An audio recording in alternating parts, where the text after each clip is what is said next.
మీ ఫాదర్లో గనక ఈ విషయాన్ని గమనించినట్టయితే అస్సలు ఇగ్నోర్ చేయకండి. మీ పేరెంట్స్ హెల్త్ని మీరు కాపాడుకోవాలంటే వెంటనే ఈ రీల్ని సేవ్ చేసుకోండి.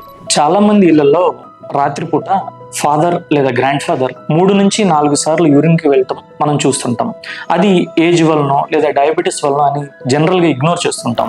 అది ప్రోస్టేటిక్ ఎన్లార్జ్మెంట్ కావచ్చు, లేదా సైలెంట్గా పెరుగుతున్న ప్రోస్టేట్ క్యాన్సర్ యొక్క ఎర్లీ సిమ్టమ్స్ కావచ్చు. ఎర్లీ సిమ్టమ్స్ ఎలా ఉంటాయంటే యూరినరీ స్ట్రీమ్, అంటే యూరిన్ పాస్ చేస్తున్నప్పుడు బ్రేక్స్గా రావటం, ఫుల్ స్ట్రీమ్ రాకపోవటం, లేదా ఇనిషియేషన్ ఆఫ్ యూరినేషన్ అంటారు. అంటే యూరిన్ పాస్ చేద్దాం అనుకున్నప్పుడు యూరిన్ బయటికి రాకపోవటం, లేదా యూరిన్ పాస్ అయిన తర్వాత కంప్లీట్గా ఎంటీ అవ్వలేదు అనే ఫీలింగ్ ఉండటం. ఇవి ప్రైమరీగా మనం చూస్తుంటాం. ఎర్లియర్గా ప్రజెంట్ అయిన ఈ సిమ్టమ్స్ని ఇగ్నోర్ చేసి అన్ఫార్చునేట్లీ చాలామంది పేషెంట్స్ మా దగ్గరికి అడ్వాన్స్డ్ ప్రోస్టేటిక్ క్యాన్సర్తో ప్రజెంట్ అవుతూ ఉంటారు.